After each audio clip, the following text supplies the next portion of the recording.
नमस्कार दोस्तों, मैं हूं राज शर्मा और आप देख रहे हैं हाईवे नाइट। तो चलिए दोस्तों, आज की कहानी के सफ़र पर। दोस्तों, आज मैं आपको लेकर चलता हूं गुजरात 2010। ये गुजरात की कहानी है, लेकिन ये कहानी जो हम भेजे हैं वो बंदा उत्तर प्रदेश के रहने वाले हैं। नाम है अर्जुन। चलिए देर नहीं करते हैं, अर्जुन के ही पॉइंट ऑफ व्यू से अब आगे की कहानी सुनने की कोशिश करते हैं कि आखिर अर्जुन के साथ में हुआ क्या था। दोस्तों, मेरा नाम अर्जुन है।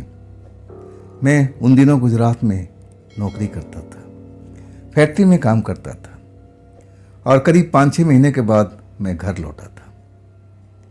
घर में गांव में मेरा एक दोस्त रहा करता, नाम था सुभाष। उसका परिवार थोड़ा दिक्कत में था, परेशानी में था। अब वो मुझसे कह रहे थे कि देख बेटा अर्जुन, सुभाष को भी लेते जा, अपने पास ही रख, कोई नौकरी लगा देना, जैसा भी लगाएगा सुभाष कर लेगा।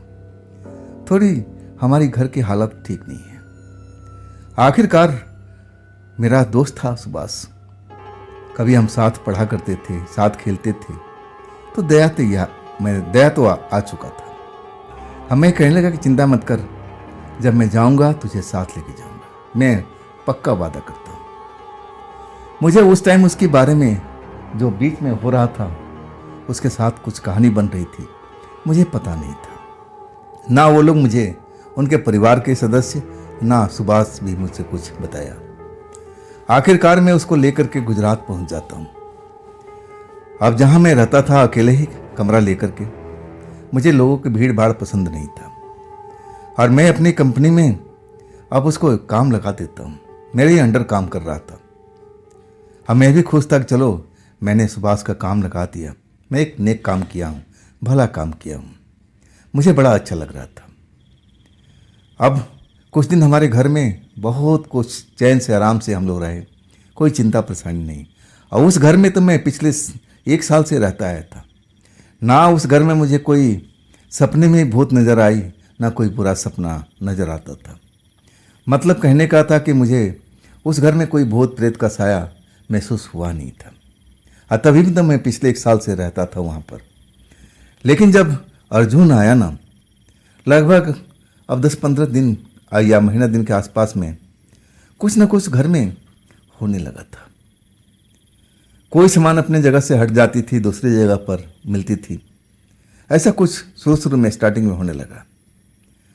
सुभाष को मैं देखता था, जब बाहर में रहता था ना तो चहकता रहता था, और जब घर में आता था ना तो उसका चेहरा उदास हो जाता था। मैं उससे पूछता था कि सुभाष बात क्या है, अतः वो बोल नहीं पाता था। मुझे लगता था कि गांव से लड़का आया है ना, अब गांव का देहात का लड़का रहने वाला, शहर में इसको अच्छा नहीं लग रहा होगा। तब मैं उसको समझाता था कि देख सुभाष, मैं भी गांव से आया हूँ और मैं अपने आप को देख कैसे रखा हूँ। हाँ, शुरू में मुझे भी तुम्हारी तरह फीलिंग महसूस होती थी कि मैं खामखा यहाँ पर आ गया। लेकिन देख अपने परिवार को, अब देख वो लोग गरीबी में जी रहे, 2 पैसा कमाएगा तो उनकी मदद हो जाएगी। और आखिरकार ये बात सुभाष को समझ में आ रही थी। मैं अपने दोस्त के बारे में एक नोटिस किया था कि जब भी रात को मेरे साथी, मेरे बिस्तर के बगल में उसका बिस्तर था, और रात में कुछ बड़बड़ाता रहता था, मेरी नींद खुल जाती थी। अब मैं जब जाग जाता था ना तो मैं देखता था कि उसका चेहरा पसीने से नहाया हुआ है, आंखें खुली हुई जैसे वो देख रहा हो। मुझे बड़ा डर लगता था। तब मैं उसको जगाता था, अरे सुभाष भाई उठो। तब जाकर के वो जगता था। अब मैं तो डरा हुआ ऐसा देखने लगता था, आखिर इसको हुआ क्या। लेकिन वो नॉर्मल रहता था। जैसे नींद से उठता था और कहता क्या हुआ, कुछ तो नहीं। तब मैं उसको टोकता था कि तुम नींद में बड़बड़ा रहे थे और तुम्हारी पलकें खुली हुई थी, जैसे तुम सो नहीं रहे, जाग रहे हो और किसी से बात कर रहे हो। और तब उसका चेहरा पीला पड़ गया। मुझे उसी टाइम उससे पूछना चाहिए था, लेकिन कोई ज़रूरी काम था और मैं क्या बताऊं, उस चीज़ को मैं पूछ नहीं पाया। मुझे बाथरूम जाना था और फिर मैं बाथरूम गया और तब मेरे दिमाग से निकल गया। सुबह हो गई, हम लोग अपना कारखाने में पहुंच चुके थे, फैक्ट्री में पहुंच चुके थे और रोज़ की तरह अपना काम करने लगे थे। मेरे अंडर में ही काम करता था तो बड़ा उसको सहूलियत में देता भी था, थोड़ा आराम भी देता था।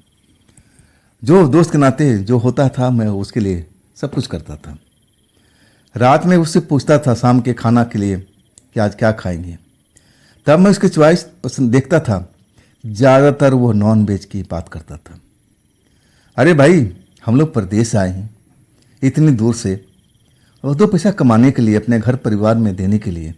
क्या हम यहीं कमाएंगे और यहीं खा पी करके फूंक देंगे पैसा को? मेरा ऐसा कोई विचार नहीं था। मैं उसको मना भी कर देता था कि देख भाई, पैसे की बड़ा दिक्कत है यहाँ पर भी। ये सब जो फरमाइश कर रहे हो ना, बहुत महंगा है, थोड़ा अपने मन को संभालो। अरे कभी हो गया हफ्ते में, महीने में, तब देख लेंगे। मैं टालता रहता था, लेकिन वो जिद करता था कभी कभी, भाई साहब बड़े दिन हो गए, कुछ नॉन वेज अब मंगाते हैं। तब मैं पसीज जाता था और नॉन वेज मंगाता था। नॉन वेज देखकर उसकी आंखों में चमक आ जाती थी। अब बड़े चाव से उस नॉन वेज को आनंद लेता था। अब मुझे लगता है कि शायद इसको यही चीज़ पसंद है। खैर, मैं जब भी होता था ऐसा करता था उसके लिए, मुझे बड़ा खुशी मिलती थी, खुशी का एहसास होता था। लेकिन मेरे घर से जो सामान था ना, जैसे कपड़े लत्ते, खुट्टी पे टांगा हुआ, अब मैं डालता था अपना शर्ट दूसरी खुट्टी पर और वो मेरा शर्ट कहीं और टंगा मिलता था। मैं उससे पूछता था कि तुम मेरे शर्ट को यहाँ से हटाए हो क्या? तब कहता कि नहीं भैया, मैंने नहीं हटाया। तो आखिर कौन करता था? मैं भी इस पर विशेष ध्यान नहीं देता। सामान तो गायब होता नहीं था, लेकिन इस जगह से उस जगह जरूर शिफ्ट हो जाता था। लेकिन वो अमावस की रात थी। अमावस की रात, वो रात मुझे अच्छी तरह से याद है, जब हम लोग खाना खा करके और उस दिन बड़े जल्दी हम सो गए थे। 10 बजे के आसपास हम दोनों नींद में जा चुके थे। जब रात को मैं कुछ आवाज़ सुनता हूँ ना, और कुछ ऐसी ही, तो मेरी नींद खुल जाती है। जब मैं आंखें खोल करके देखता हूँ, मेरे बगल में अब सुभाष का बिस्तर था, कुछ ही दूरी पर। जब मैं सुभाष के बिस्तर पर देखता हूँ, तब मुझे जो चीज़ दिखता है ना, मुझे यकीन नहीं होता है। मैं देख रहा हूँ कि एक परछाई उस पर झुकी हुई है, औरत जैसी लग रही है, लंबे लंबे बाल उसका लहरा रहे हैं। कमरे में रोशनी नहीं था, मैं अंधेरा करके सोया हुआ था। जब मैं देखता हूँ तो मैं समझ नहीं पाता हूँ, क्या ये सुभाष ये सब काम कर रहा है क्या? मुझे बड़ा गुस्सा आया था। जब मैं लाइट जलाता हूँ ना, आज जब जो नज़र आता है ना, मेरी आंखें फटी की फटी रह जाती है। मैं देखता हूँ कि एक 30 साल की औरत, लाल लाल जिसकी आंखें डरावनी सी लग रही है, लंबे बाल, और सुभाष तो सोया हुआ है और उस पर झुकी हुई है। जैसे ही लाइट जलाता हूँ ना, अब वो अपनी आंखें मेरी तरफ कर देती है। कुछ ही देर तक मुझे देखता है और इसके बाद तो मेरी बोलती बंद हो जाती है। वो लड़की एकदम गायब हो जाती है, नजर ही नहीं आती है। दरवाज़ा मेरा बंद है। मैं बहुत डर जाता हूँ। सुभाष को देखता हूँ, सुभाष नींद में सोया हुआ है या सोने का नौटंकी कर रहा है। मुझे उस टाइम कुछ समझ नहीं आ रहा था, लेकिन मैं भयभीत हो गया था। सुभाष को उठाता हूँ, बड़ी मुश्किल से अपनी आंखें खोलता है और पूछता हूँ सब कि ये सब क्या हो रहा है? ये लड़की कौन थी भाई, जो तुझ पर झुकी हुई थी, फुसफुसा के तेरे से जिससे बात कर रही हो? ये चल क्या रहा मेरे घर में? कौन है लड़की? तुम कुछ बताती क्यों नहीं हो? सच को क्यों छिपा रही हो? क्या चल रहा है? हमारे घर में कोई भूत प्रेत मैंने आज तक नहीं देखा है। ये लड़की कौन थी? तुम इसका सच बताओ। सुभाष डर चुका था। कहने लगा, भैया क्या आपने भी उस लड़की को देखा है? मैंने बोला, देखा है तभी तो तुमसे पूछ रहा हूँ। सुभाष सच्चाई बताओ, ये सब तुम्हारे साथ में चल रहा है और तुम मुझसे छिपा रही हो। बात क्या है? अतः वो डर गया और कहने लगा, अर्जुन भैया दिन में बात करें, मैं रात में उसका नाम भी नहीं लेना चाहता हूँ। मैं भी अब खौफ में हो चुका था। मुझे लगा कि जो मैंने देखा हूँ ना, वो सामान्य सी बात नहीं है, ये भूत प्रेत का बात है। और मैं भी डरा हुआ था, तो मैं बोला, ठीक है दिन में बात करते। हाँ, मैं इतना डर चुका था ना कि मुझे नींद नहीं आ रही थी। लेकिन सुभाष से मैं कुछ देर बात करता रहा और फिर सुभाष तो सो चुका था, मैं जाग रहा था। जरा सी भी कमरे में आहट होती ना, अब तो मैं लाइट जला रखा था, मेरी आंखें उधर देखने लग जाती। लेकिन उसके बाद में ऐसा कोई मैं देख ही नहीं पाया। और सुबह जैसे होने लगी मेरी आंख लग गई थी 3-3:30 बजे के बाद में। जब मुझे सुभाष उठाता है कि भैया ड्यूटी नहीं चलना है क्या, तब मैं उठता हूँ और सुभाष से पहले पूछता हूँ कि सुभाष ये सब बातें छोड़, पहले बता जो मैं रात में देखा हूँ तेरे साथ में, वो सब चक्कर क्या है, क्या हो रहा है तेरे साथ में, सच्चाई बता। तब कहने लगा भैया मुझे ज़्यादा तो पता नहीं है, लेकिन जो मेरी माँ बताई है, जो घर में देखी है कि जब मैं सोता हूँ ना तो मेरे पास में कोई लड़की आ जाती है। हाँ, मैं सपना में देखता हूँ कि जैसे मैं कहीं अलग दुनिया में हूँ, इससे ज़्यादा मुझे कुछ पता नहीं चलता है। तो क्या आपने भी उस लड़की को देखा भैया? मैंने बोला हाँ, वो 25 से 30 साल की अंदर में है और उसकी आंखें एकदम चमकीली थी, लाल लाल रोशनी निकल रही थी। सुभाष बहुत डर गया था। मैं पूछने लगा ये सब तुम्हारे साथ में कब से चल रहा है? और सुभाष उंगली पर हिसाब लगा कहने लगा पिछले 6 महीने से। मुझे अच्छी तरह से याद है। मैं खौफ में भर गया था कि मेरे दोस्त में क्या घट रहा है।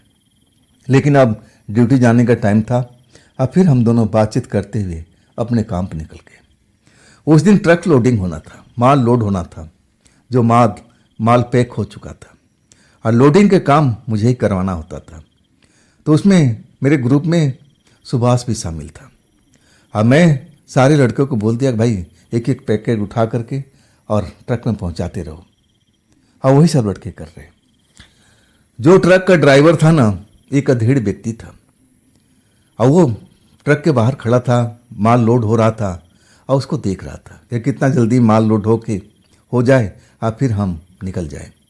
वो जल्दी में भी था और बड़े ध्यान से सब पैकेट को रखते हुए देख रहा था। मैं उसको गौर किया ना कि वो गले में कुछ माला जैसा पहन रखा था, जैसे साधु सन्यासी पहनते हैं ना, उसी तरह के माला वगैरह 2-3 डाल रखा था। वो मैं देख करके आकर्षित हो गया था। अब मैं फिर ध्यान नहीं दिया उस पर, मैं अपने काम करवाता रहा।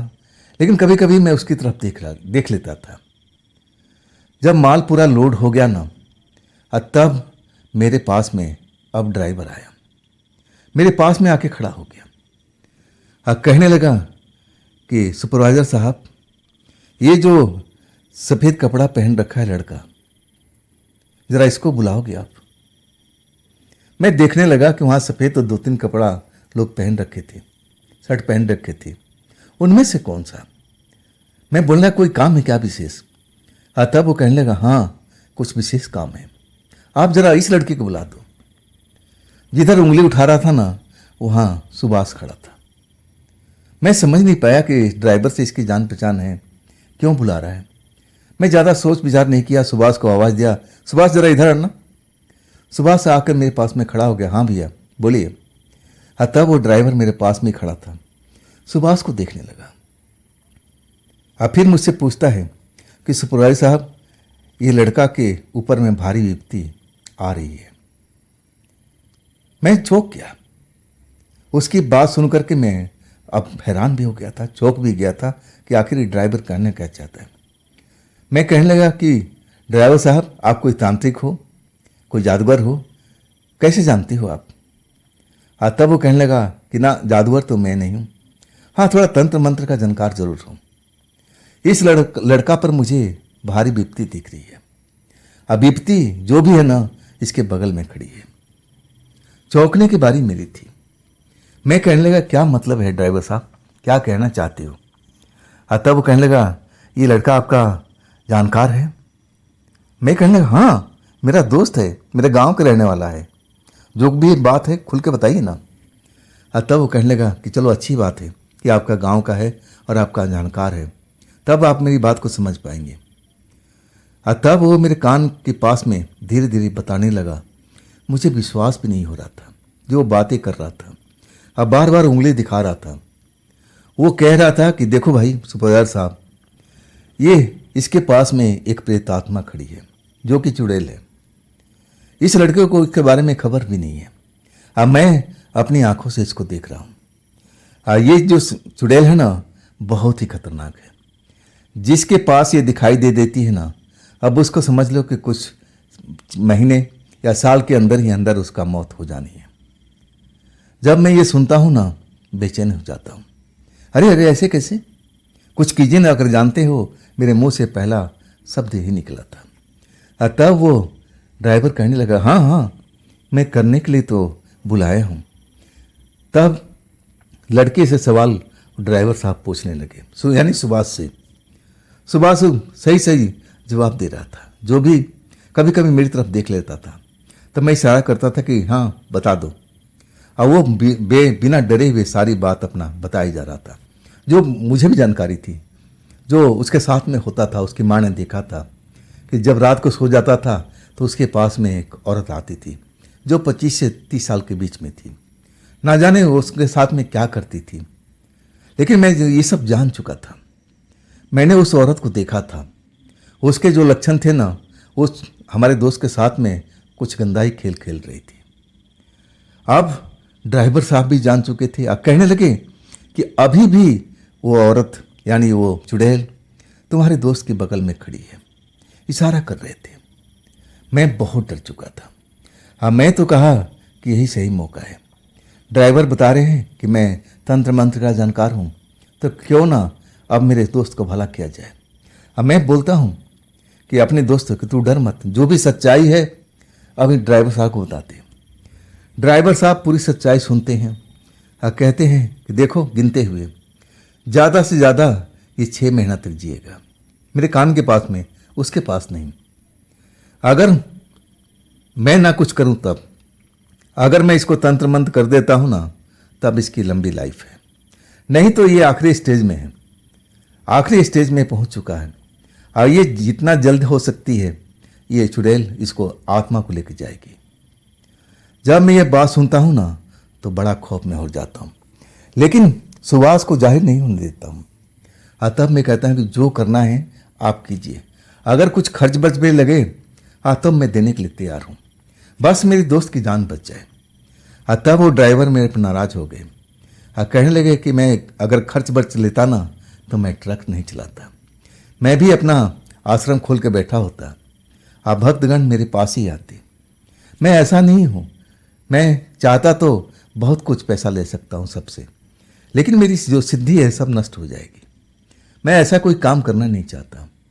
जब भी मैं ऐसा देखता हूँ किसी के पास में, तो मैं उसका खुद ही मदद करता हूँ, अगर वो मदद मेरे से लेना चाहे तो।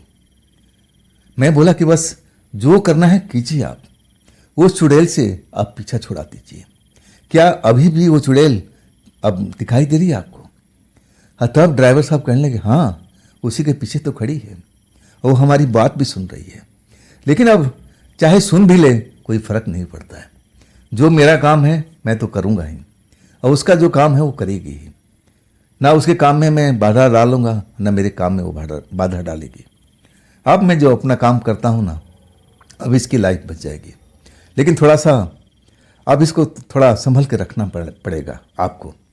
मैं कहने लगा, मैं करूँगा ना, जो भी आप कहेंगे मैं वैसा ही करूँगा। तब वो लड़के के झाड़ फूँक करते हैं और अपने बैग में से एक माला निकाल करके उसके गले में डाल देते हैं। कहते हैं सुभाष से कि देखो बेटा, इस माला को अपने जान की से ज़्यादा हिफाजत से रखना संभाल करके। अगर इस माला को खो दोगे ना 6 महीने तक, तो समझ लो मैं कुछ नहीं कर पाऊँगा।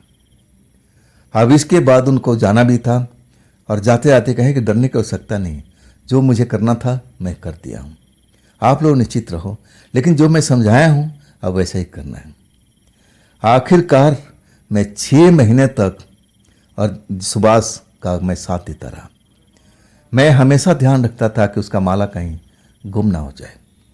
माला पर नज़र मेरी हमेशा रखता था। जब वो फैक्ट्री आता था मेरे साथ ही आता था, जाता था मेरे साथ ही, कमरे में मेरे साथ ही सोता था, तो मेरी निगाह बनी हुई थी। अकेले में मैं उसको जाने भी नहीं देता था। जब 6 महीना निकल गया ना, तब मुझे चैन पड़ा था।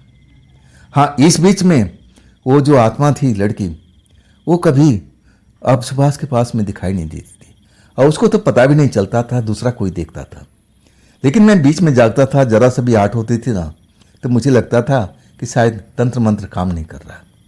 लेकिन वो लड़की थी नहीं, बाहर में कोई शोर था, कोई आहट थी और मैं फिर आराम से सो जाता था।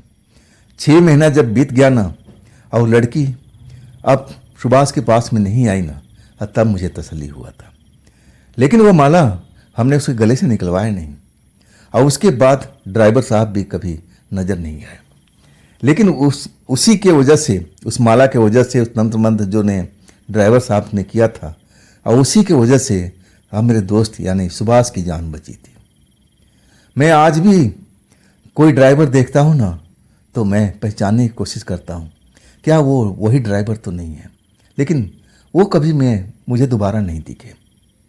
तो दोस्तों, ये थी अर्जुन की भेजी हुई कहानी, घटना। आपको कैसी लगी कमेंट में ज़रूर बताइएगा। और दोस्तों, ये भी चैनल आप ही का है तो इसको भी अपना प्यार दीजिए, लाइक कीजिए, सब्सक्राइब कीजिए और अपने दोस्तों को शेयर भी कीजिए। अगर आपके पास भी ऐसी कोई कहानी है, कोई घटना है जो आप मुझे भेजना चाहते हो तो आप मुझे इंस्टाग्राम पर या मेरे व्हाट्सएप नंबर पर आप भेज सकते हो, शेयर कर सकते हो। फिर हम कल की रात मिलते हैं दोस्तों, इसी चैनल पर, इसी टाइम पर। आप लोग अपना ख्याल रखिएगा। नमस्कार।